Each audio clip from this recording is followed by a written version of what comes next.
Have a blessed afternoon to everyone. And we are now on our series of prayer. Uh, Prayer part 3. This is the intercessory prayer. What is intercessory? So before that, the book of Ezekiel chapter 22 verse 30. So I sought for a man among them who would make a wall and stand in the gap before me on behalf of the land, that I should not destroy it. But I found no one.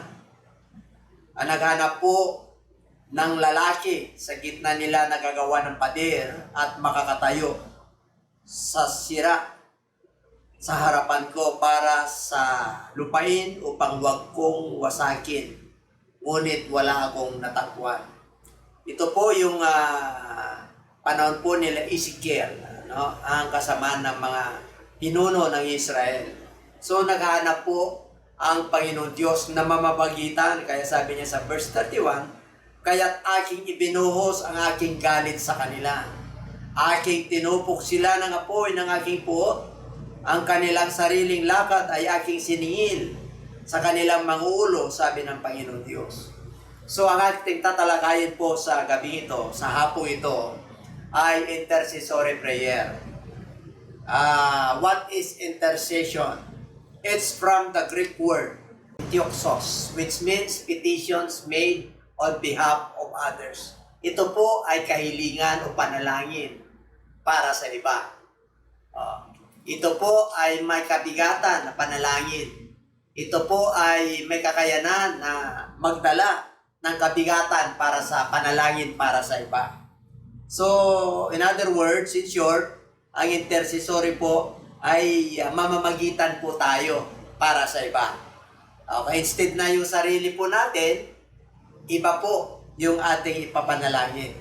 Kaya ito po yung ating tatalakayin. So, may mga halimbawa po dyan na mga nag-intercede. Si Abraham po. Abraham intercedes for Sodom. In the book of Genesis chapter 18, 16 to 32. Kung maalala nyo po, si Abraham po ay nagpetition po sa ating Panginoon nung gugunawin po ang Sodom at Gomorrah. Kasi naalala niya po yung kanyang pamangkin na si Lot. Kaya nagbargain po ang ating Panginoon. Kung sakali man mayroong 50 na matutuwid doon sa lugar na yon, yung ba'y tutupukin ng ating Panginoon. Ang sabi ng ating Panginoon, alang-alang sa 50, hindi niya yun tutupukin. At kalaunan, huwag magalit ang Panginoon. Sabi, nakiusap muli si Abraham. Kaya sabi niya, kung 45 po, Panginoon, ay alang-alang sa 45, hindi ko tutupukin o wawasakin yung lugar. Hanggang naiya na si Abraham, 40 po, Panginoon. At hindi ko pa rin tutupukin alang-alang sa mga matutuwid na 40. At kalaunan po hanggang 30, hanggang 20, hanggang 10 na po. At alang-alang sa 10, ang sabi niya, hindi niya tutupukin at umalis na po yung mga anghel. Kaya dito po, ang ibig sabihin na magitan po siya. Kasi naalala niya po yung kanyang pamangkin sa Sodom. Kaya sa kalaunan po, naligtas po ang pamilya ni Lot, maliban yung kanyang asawa. Kaya dito po namagitan po si Abraham. Abraham intercedes for Sodom. Kaya lang po yung kanilang kasalanan talagang matindi po yung kanilang kasamaan. Kaya yung pamilya po ni Lot ang nailigtas. In the book of Exodus chapter 32 verse 31 and 32. Ito po, Moses intercedes for Israel. Ito po, nung siya po ay nasa bundok po at binibigay sa kanya yung 10 utos. Pagbaba niya po, akala ng mga tao ay natagalan sa kanyang pagbaba. Kaya sila po ay nabagot at nilikom po yung mga kanilang mga alahas at ginawang guyang ginto. At ito po yung kanilang sinamba. At nagalit ang ating Panginoon, kaya sa verse 31, Ang sabi ni Moses, matindi ang kasalanan ng mga taong ito. Hanggat maaari, Panginoon, burahin mo ang aking pangalan sa aklat ng buhay. Biro mo na magitan po si Moses, kahit yung buhay niya, bibigyan niya. Yung talagang matindi po yung kanyang pamamagitan. Kaya dito po, sabi niya, silang nagkasala, sila yung buburahin ko. Ay sa kalaunan po, talagang naparusahan po yung mga lahat, yung mga sumamba po sa ginawa nilang kuya o yung golden calf. Ezra intercedes for Israel. Si Ezra po. The book of Ezra 9:15. 9:5 hanggang 15. Ito po ay napalitan ni Ezra ang pag-asawa sa mga Hudyo. Kaya sabi sa verse 5, sa panahon ng paghahandog sa hapon, bumangon ako sa aking pag-ayuno, napunit ang aking suot at ang aking balabal, at ako'y lumuhod at inunat ko ang aking mga kamay sa Panginoon kong Diyos. Kasi po dito po matindi ang pagkakasala ng bayang Israel. Kaya siya po ay namagitan sa Diyos. Kasi po, ayaw ng Diyos na sila po ay magkaroon ng intermarriages sa ibang lahi. Kaya ito po yung kanilang kaso po dito sa context na to. Kaya namagitan po dito si Ezra. Kaya sabi niya sa verse 6 na sinasabi, O Diyos ko, ako'y nahiya at namumula na itaas ang aking mukha sa iyo, aking Diyos, sapagkat ang aming makasamahan ay tumaas ng higit kaysa aming ulo at ang aming pagkakasala ay umabot hanggang sa langit. So matindi po yung kasalanan ng ginawa ng Israel, ng mga Israel dito, kasi nag-asawa po sila ng mga ibang lahi. So nag-intercede po siya sa verse 15, ang sabi po ron sa wikang Tagalog, O Panginoon Diyos ang Israel, ikaw ay matuwid, sapagat kami ay naiwan na isang nalabi na nakatakas na gaya sa araw na ito. Narito kami ay nasa harapan mo sa aming pagkakasala, sapagkat walang makakatayo sa harapan mo dahil dito. So nahiya po silang tumayo sa harapan ng ating Panginoon, nahiya po silang mag-worship at sumamba. Pero namagitan po si Ezra po. Kaya dito po sa Daniel, intercedes for Israel. O si Daniel naman po, nag-intercede po siya. In the book of Daniel chapter 9 verse 4 up to 15, ang sabi sa verse 4, ako'y nanalangin sa Panginoon kong Diyos at nagpahayag ang kasalanan na sinasabi, O Panginoon Diyos, na dakila at kakilakilabot, na nag-iingat ng tipan at tapat na pag-ibig sa umibig sa iyo at nag-iingat ng iyong mga utos. Nanalangin si Daniel para sa kanyang bayang Israel. Kasi matindi po, matitigas kasi ang mga ulo po nila. O Panginoon, ito po, sa verse 7, O Panginoon, ang katwiran ay sa iyo, ngunit sa amin ay hayag na kahiyan hanggang sa araw na to sa mga tao ng Juda, sa mga nananirahan sa Jerusalem, sa buong Israel, sa mga nasa malapit at nasa malayo sa lahat ng lupain ng iyong pinagtabuyan sa kanila dahil sa kataksilang ginawa nila laban sa iyo. Ano ba yung kataksilan na ginawa nila? Dito po sa verse 8, Panginoon, hayag ang nakahihiyan na dumating sa amin. Ano ba yung kahiyan na dumating sa kanila? Sa aming mga hari, mga pinuno at mga ninuno, sapagat kami ay nagkasala laban sa iyo. Sa Panginoong naming Diyos, nagmula ang habag at kapatawaran, sapagat kami ay naghimagsik laban sa iyo. So naghimagsik, ibig sabihin, sila po ay tumalikod sa mga utos, mga alituntunin o panuntunan ng Diyos.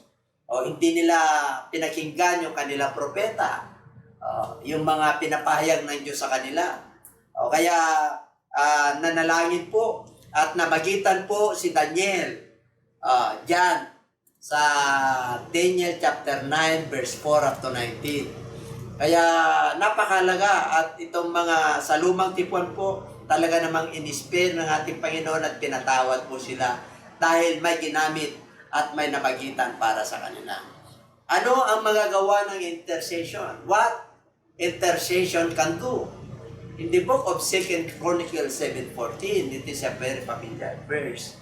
If my people which are called by my name, ayan, shall humble themselves and pray, and seek my face and turn from their wicked ways, then I will hear from heaven and forgive their sins and heal their land. So, dito po ang nais ng Lord, pag tayo po ay nag-intercede, ang sabi niya, if my people who are called by my name will humble.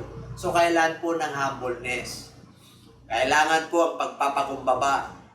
Talagang, kasi mamamagitan ka sa iba eh. Yung sarili mo nga, hindi makakalimutan po natin eh. Yung panalangin ng intercession po ay panalangin para sa iba. Ibang yugto po, ibang level po na panalangin po yun. Yung panalangin sa sarili, medyo common na po yun sa atin. Pero yung manalangin po tayo para sa iba, medyo may kahirapan. Kaya ang una po dyan, kilala mo ang Diyos mo, kasi ang sabi niya, ang bayan ko na tumatawag sa aking pangalan. O yun, kailangan kilalanin mo siya, pagpakumbaba at manalangin. O, kasi hindi ka pwedeng manalangin sa ating Panginoon na hindi ka maniwala na siya ay Diyos kahit na hindi mo nakikita. Sabi po ng Hebrew chapter 11 verse 6, it is impossible to please God. Kung hindi ka maniniwala sa iyong panalangin and pray and seek my face. Pag sinabing seek my face, hanapin yung kanyang presensya. Talagang kailangan maramdaman mo siya. Na bagamat hindi mo man nakukuha yung panalangin, damang-dama mo na at binibigyan ka ng lakas ng loob at pag-asa ng ating Panginoon na talagang makakamtan mo yung iyong papanalangin kasi nararamdaman mo and turn from their wicked ways. O, yun. Gusto ng Lord, pag tayo po ay namagitan po at nanalangin, yung ating mga masasamang ginagawa ay kailan isuko po natin. Suko po natin para makakilos ang ating Panginoon Diyos. Kasi po, pag yung kasalanan ay nananatili at may reserba po tayo, hindi makakilos po ang ating Panginoon. O, kaya sabi niya, then I will hear from heaven. Kailan magiginig ang ating Panginoon? O, 4 po yun. Yung tao niya, yung bayan niya, kilala niya ang Diyos niya, na kung ano pa manalangin niya, magpakumbaba, mananalangin, hanapin ang kanyang mukha, yung kanyang presensya, at tumalikod sa kanilang masasamang gawa.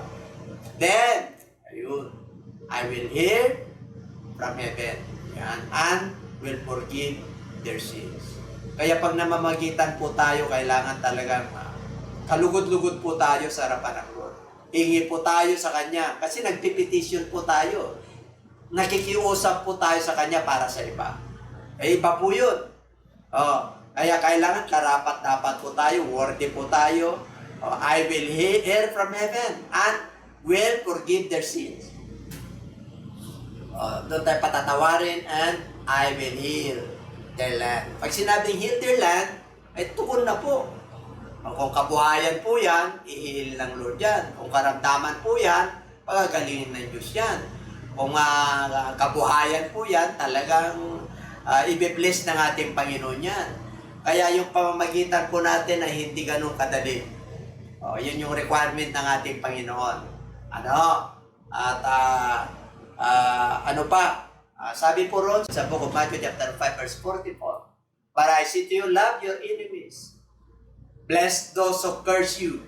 Do good to those who hate you. And pray for those who spitefully use you and persecute you. Yan po ay utos ng ating Panginoon. Sabi niya, mahalin mo ang iyong kaway. Mahirap po magmahal ang kaway. Pag walang Panginoon sa iyo. Bless those who curse you. Pero mo, ay papagpalain mo yung mga nanunumpa sa iyo, yung mga nagsasalita ng hindi magaganda laban sa iyo.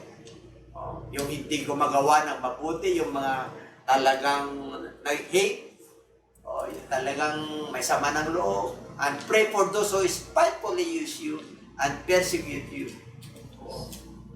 yung nag-uusig. Pero mo, mamamagitan po tayo para sa kanila. Utos ng ating Panginoong Hesus yan. Kaya hindi po ganun kadali mag-intercede para kung ikaw ay intercessory prayer, yung intercessory prayer ka, inatasan ka ng iglesia na mag-intercede po tayo. Privilege po natin yun. Bagamat may mga kakulangan po tayo at kahinaan tayo, ay kailangan po, lalo na pag mga leaders ng church, kailangan nag-intercede tayo, lalo na yung sa fivefold ministry, yung pastor, yung pre-evangelist, yung teachers. Kailangan intercede natin yung matinuturuan natin. Pag-pray po natin sila. Yung mga tupa na pinakatiwala sa atin ang Lord. Kung ano man yung kanilang mga problema, yan yung tungkulin po ng mga pastor at mga guro. Tungkulin po yan ng mga nangangaral.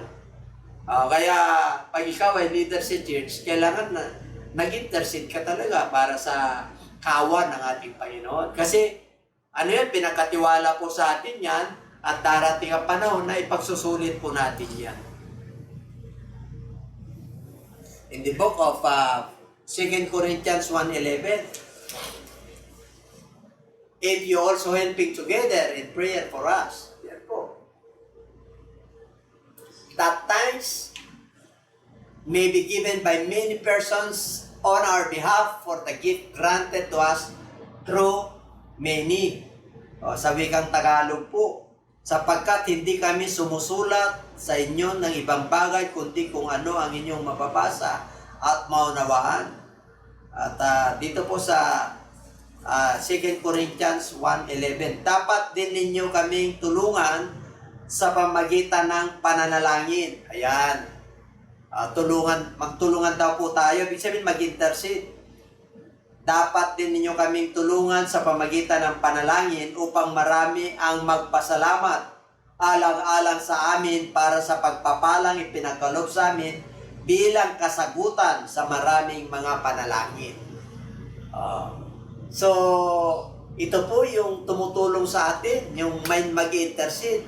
Kaya sabi ng Lord, pray one another. Kaya napakahalaga po na tayo po ay magpanalanginan at bukod na talagang mamagitan po tayo. In the book of Philippians 1:19, ang sabi po ron, sa Philippians, sapagkat nalalaman ko na ang kahinatnan nito sa aking kaliligtas sa pamagitan ng inyong panalangin at saganang tulong ng Espiritu ni Jesucristo. So, for I know that this will turn out for my deliverance. Tingnan niyo po si Apostol Pablo. Through your prayer, siya po ay napalaya. Sa pamagitan ay saganang tulong ng, di ba? Sa kaliligtas. Kaya maganda po yung talagang may panalangin. Intercessory prayer po sa church. Kailangan may mga prayer warrior po tayo sa iglesia. Philippians 1:19. Dito po sa aklat ng James 5:14. Ano sabi ron? If anyone among you sick, let him call for the elders of the church. And let them pray over him, anointing him with oil in the name of the Lord. Sa mga mananampalataya po ito. Kung sino raw may karamdaman, tawagan daw yung mga matatanda sa iglesia. Yung elders, yung mga talagang matanda na, yung matagal na sa iglesia. Pinapagkatiwala ng Lord, mga leaders. At sila'y mananalangin para sa Kanya. Anointing him with oil in the name of the Lord. Papahiran po siya ng langis. Para siya patatawarin din niya. Para gagaling po siya. Kaya napakahalaga po na tayo po ay manalangin lagi. Isang ministry po ito sa church na hindi madali. Pero pag tayo po ay inudyo ka ng banal na espiritu na manalangin, isang araw yung panalangin po natin ay parang lifestyle na po natin. Pag hindi tayo nanalangin ng isang araw, ay parang nahihina po tayo. Kaya gusto ng Lord na, sabi niya naman sa 1 Thessalonians, pray without ceasing. Sinabi rin yan sa Book of Luke chapter 18 verse 1. Pray always and not to faint. Huwag manghinawa raw sa panalangin. Hindi po ko ba 2 Timothy? Ito po. Ito matindi. Sa 2 Timothy chapter 2 verse 4.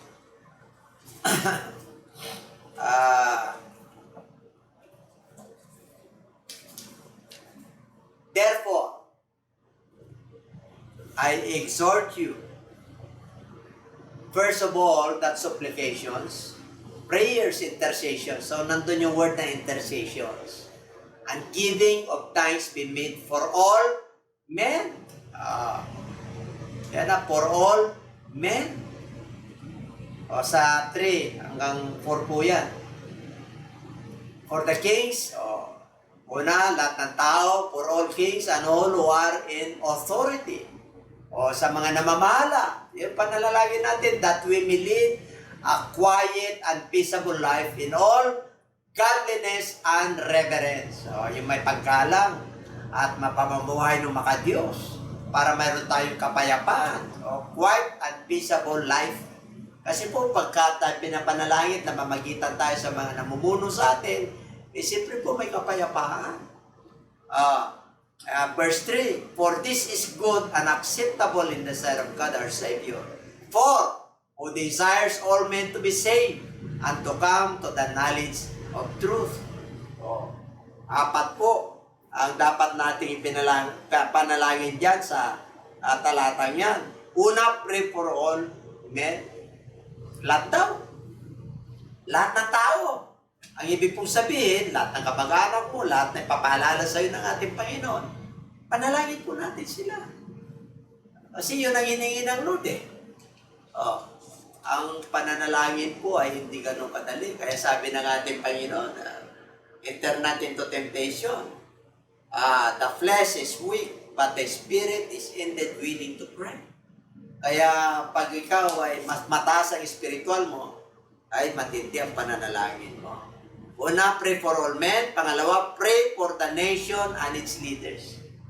So itong bansa po natin, yung pamahalaan, yung gobyerno po, yung mula sa ating mahal na Pangulo, si President Rodrigo Duterte, hanggang sa Vice President, hanggang sa Senado, hanggang sa Kongreso, mga congressmen, mga governors, mga leaders, hanggang sa local, hanggang mayors, hanggang sa barangay. Papanalangin po natin sila lahat para sabi ron, magkaroon tayo ng quiet and peaceable life. Sabi ron sa verse 2 yun, kings and all who are in authority. Pag sinabing kings, mga hari po yan, mga namumuno. Sa atin po, presidente. Sa iba, prime minister.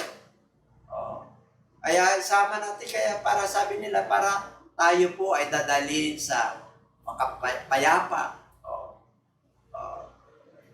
For this is good and acceptable. Napakaganda po. In 1 Timothy chapter 1 to 4. Katagalog po yan yung verse 3. Ito'y mabuti at kaayaya sa paningin ng Diyos na ating tagapagligtas. Verse 4. Na nagnanais ang lahat ng tao ay maligtas at makarating sa pagkakilala ng katotohanan. So, una, pray for all men. Second, pray for the nation and its leaders. Third, pray for those who are in spiritual authority. Sino ba yung mga nasa spiritual authority? Ito po yung mga churches, mga leaders, mga pare, mga pastors, mga bishops, para magkaisa, para hindi sino ang magaling. Naalala ko po yung nakaraang online na prayer sa Congress. Napakaganda. Iba-iba po. May iba-iba pong mga denominations. Pero nagkakaisa po sila sa pananalangin. At yun ang gusto ng ating Panginoon. Panalangin din natin sila para hindi pinagdidebatihan ng salita ng Diyos. Kailangan, sabi ng Lord, magmahalan kayo para hindi ma-open yung mga nakikinig ng salita ng Diyos. Kayo nga, hindi nag-aayos Kami pa na nakikinig. Hindi tayo maunawaan, mga leaders. Kaya pag-pray natin at mamagitan po tayo sa bawat iglesia na may mga prayer warrior. Pag-pray po natin na magkaroon ng kapayapaan sa mga spiritual authority. Hindi yung pinagdidebatihan ng salita ng Diyos. Kung sino na lang ang magaling, hindi po ganun. Hayaan natin ang kapayapaan, ang lumaganap. Ang sabi ng ating Panginoong Hesus, peace to all men. And pray for the unbelievers. Sa verse 4 yan. Sa mga hindi anawag, sa mga unbelievers, na nagnais na ang lahat ng tao ay maligtas. Nais ng Lord na lahat ng tao ay maligtas. At makarating sa pagkakilala ng katotohanan. Kaya pag nagmamahalan po tayo, ang sabi po ng Book of Matthew, mga leaders ng mga iglesia, let your light shine to all men, that they may see your good works, that they may glorify our Father in heaven. Nakita po tayo na nagkakaisa at talagang itinatabi po natin yung ating mga siyempre meron tayong kanya-kanyang opinion pagdating sa salita ng Diyos. Pero kailangan ang nangunguna ay yung pag-ibig ng ating Panginoon. Kailangan pakinggan po natin ang kanilang opinion. Ang mag-guide naman sa atin ay ang Holy Spirit sapagkat itong kanyang salita ay banal. The Word of God is settled in heaven. Itinatagi po ito sa langit. Kaya ito po ay may harmony, may pagkakaisa. Hindi nagkukontrahan po ang salita ng Diyos. At sana po napagpala po kayo sa intercessory prayer na to. I-practice po natin ito. At sana pagkatapos ng pandemic na to ay magbalik tayo sa ating mga prayer. At in the book of Romans chapter 8 verse 26, likewise, the Spirit also helps in our weaknesses. For we do not know what we should pray for as we ought, but the Spirit Himself makes intercession for us with groanings which cannot be uttered. Alam niyo po, pag tayo po ay nananalangin at wala na tayong mabigkas, humihikbi na lang po tayo dahil sa presensya ng Lord. Tinutulungan po tayong manalangin ng ating Panginoon. Kasi wala tayong kakayanang manalangin. Kaya ang panalangin niya is may spiritual battle po yan. Kaya sabi diyan, hindi natin alam kung anong pinagpipray natin. For we do not know what we should pray. For us we ought, but the Spirit Himself makes the intercession. Sino raw na mamagitan pag tayo pa'y nananalangin? The Spirit, the Holy Spirit. Siya ang tutulong sa atin na mananalangin ng with groanings which cannot be uttered. Yung ano rin yung groanings sa Tagalog? Talagang nag-groan ka. Sumamo? Pagsusumamo? Susumamo ka talaga, talagang humahagulgul ka. Umiyak ka, nag-groan ka talaga, humihikbi ka talaga. Mararamdaman mo yung presensya ng Lord kahit na hindi mo bibigkasin, nasa mind mo lang. Yung mapananalangin mo, alam ng Diyos yan. Kaya siyang tutulong, siyang mag-intercede para sa atin. Manalangin ka lang, kapatid. Manalangin ka lang. Kung may kahilingan kayo sa Lord, may kahilingan na mamahal nyo sa buhay, gusto nyo iligtas yung mamahal nyo sa buhay, manalangin, huwag kayong manghinawa. Isang araw, maliligtas siya. Isang araw, yung burden mo para sa kanila, makita mo yung katugunan na yung panalangin. Lalo na yung mamahal po natin sa buhay, na may burden po tayo. Loved ones po natin, sila'y gagaling, sila'y maging mananampalataya. Huwag tayo manghinawa po. Kailangan po tayo ng ating mamahal sa buhay para sa na mamagitan para sa Diyos, para sa kanila. Ginawa po ng ating Panginoon yan na magitan po. Hanggang ngayon, He is the high priest. Nandun na po siya, nag-resurrect na po siya. Pero hindi natatapos yung intercessory ng ating Panginoong Diyos, Jesus Christ. Namamagitan hanggang ngayon, kaya diretso na tayo sa Kanya. Kaya tayo po, practice po natin to. At maraming pong salamat at ako po ay naniniwala na tayo po ay kinausap ng ating Panginoon sa pamagitan po ng kanyang salita at sa pamagitan ng gabay ng kanyang banal na Espiritu. At tayo po ay magpasalamat sa Diyos. At dakilang Diyos, marami pong salamat, Panginoon, sa aming tinalakay sa hapong ito. Ito po yung mamamagitan po, intercessory prayer. Hindi po madali, Panginoon, na mag-intercede, Panginoon.